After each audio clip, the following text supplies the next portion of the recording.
Bismillahirrahmanirrahim. Assalamualaikum warahmatullahi wabarakatuh. Bismillah walhamdulillah. Wassalatu wassalamu ala rasulillah.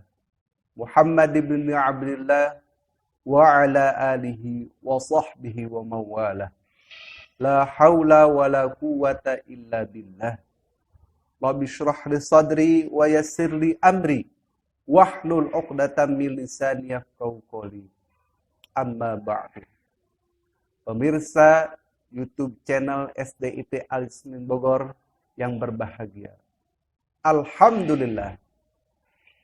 Kita bisa berjumpa kembali, kita bisa bersilaturahmi kembali dalam acara Kultum.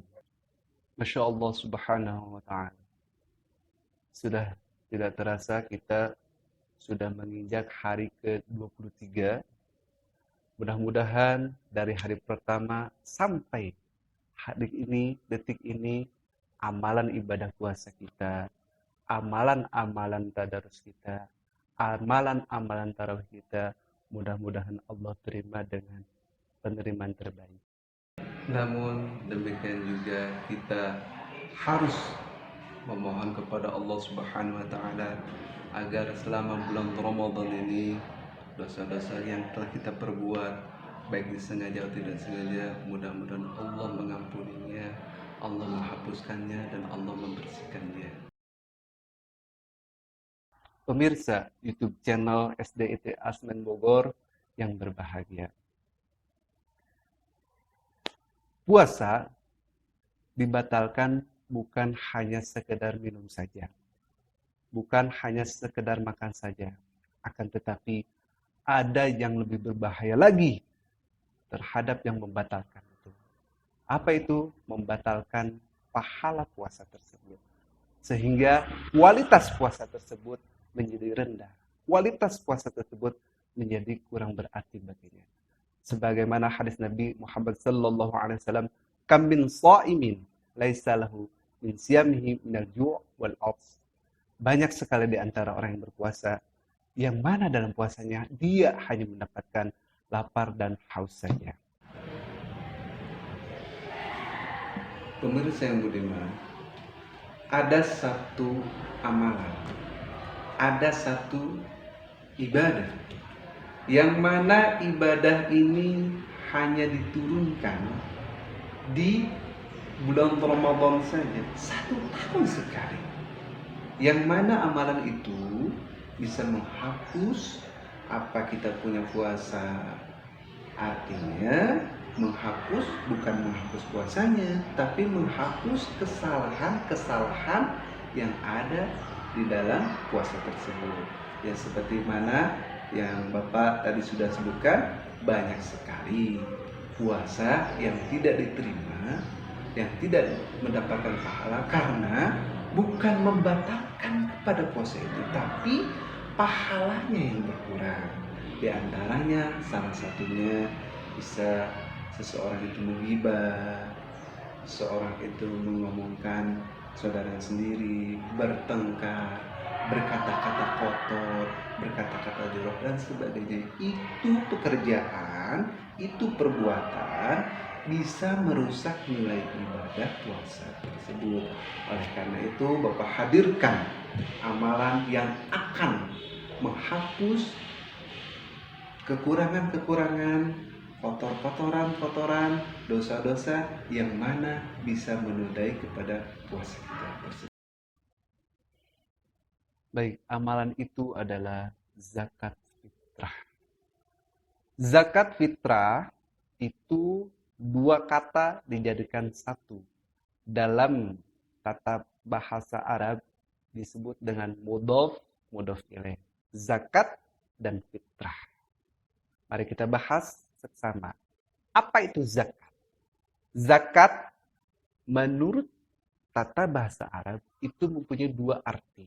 Yang pertama yaitu as-sidqu. Yang kedua adalah an-nama. Apa itu as-sidqu? As-sidqu adalah benar atau sesuatu yang benar. Jadi Seseorang yang menunaikan zakat, dia berarti membenarkan apa yang diperintahkan oleh Allah dan memberikan petunjuk atau memberikan bukti bahwa dia telah beriman kepada Allah dan menghadirkan imannya kepada Allah Subhanahu wa taala dan melaksanakan apa yang diperintahkan oleh Allah Subhanahu wa taala. Arti yang kedua adalah an-nama, tumbuh, berkembang banyak. Dengan kata lain, orang yang berzakat itu pasti hartanya akan tumbuh. Hartanya akan berkembang banyak, tidak akan berkurang. Bisa jadi harta yang dia zakatkan akan Allah ganti dalam tempo waktu yang dia butuhkan. Atau tidak diganti oleh materi seperti dia keluarkan zakat tersebut. Bisa jadi Allah berikan menjadi penjagaan bagi dirinya dari kesehatan, dari malabahaya, dan lain-lain sebagainya. Yang mana kesehatan itu bisa jadi mengeluarkan nominal harta 10 kali lipat daripada mengeluarkan zakat fitrah tersebut. Lalu sekarang adalah fitrah. Apa itu fitrah atau fitri? Dalam tatanan bahasa Arab, arti fitri atau fitrah bisa diartikan at-tathhir. At-tathhir itu mensucikan.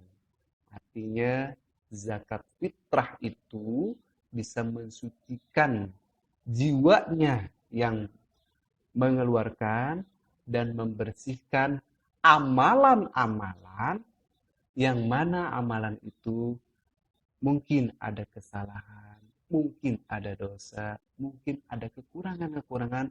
Dan zakat fitrah itu bisa menjadi penutup atau mensucikan amalan-amalan yang kurang maksimal yang kita kerjakan. Oleh karenanya Al-Quran mengatakan, khudz min amwalihim shadaqatan tutahhiruhum wa tuzakkihim biha. Ambillah dari harta seseorang yang mana untuk dijadikan sedekah atau zakat, yang mana tujuannya untuk tutahhiruhum wa tuzakkihim biha, untuk mensucikan dan membersihkan apa-apa yang kurang daripada perbuatan amal ibadah kita.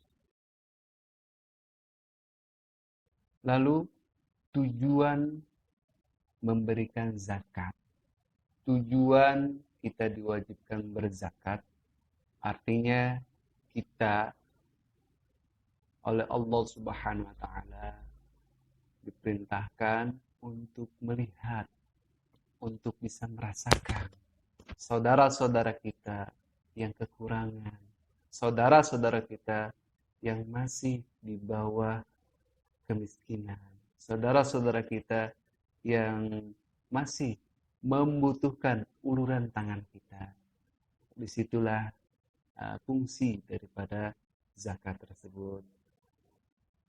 Keduanya yaitu waktu pengeluaran zakat. Waktu pengeluaran zakat itu terhitung dari tanggal 1 Ramadan hingga kepada akhir subuh, dalam artian mau menjelang sholat Id dimulai. Lalu bagaimana waktu yang paling utama? Waktu paling utama yaitu setelah sholat subuh dan menjelang untuk melaksanakan sholat Id. Akan tetapi, nah disinilah kita harus memahami ada hukum atau fikih, ada usul, ada juga qawaid. Kalau kita mengandalkan, kalau kita hanya berpegang teguh kepada hadis yang menyatakan bahwa keutamaan zakat fitrah itu dikeluarkan di subuh menjelang sholat Id. Kalbu hadirin rahimakumullah, kalau di Arab, kalau pada zaman Nabi itu makanan pokoknya itu korma, dan sedangkan korma tidak perlu dimasak lagi. Maka di sini ada alasan. Korma Kalau ketika subuh pun dikeluarkan, diberikan, itu tidak ada untuk pasak memasak. Pernah mendengar korma direbus? Tidak. Pernah mendengar kurma digoreng? Tidak. Kan tetapi kalau kita itu makanan pokoknya yaitu beras. Beras perlu dimasak dulu, perlu diolah dulu. Dan juga kita menerima zakat kita berupa uang yang tujuannya untuk menemani atau memberikan lauk pauknya teman nasi tersebut. Ya, mana mungkin gitu ya kita makan dengan nasi saja. Nanti kita bertanya kepada masyarakat atau yang penerima, Bapak kenapa makan beras? Karena tidak ada lauknya. Bapak kenapa makan beras? Karena tidak ada gasnya untuk dimasak. Jangan seperti itu. Oleh karena itu, SDIT alias sini menerima beras dan uang.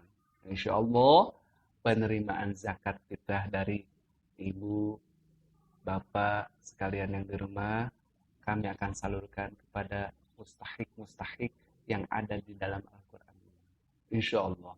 Dan mudah-mudahan apa yang bapak, ibu, semuanya telah dikeluarkan, mudah-mudahan Allah ganti dengan pahala yang berlipat ganda dan menjadi penutup, menjadi pembersih puasa bunda, ayah yang sekiranya ada kekurangan-kekurangannya. Insya Allah.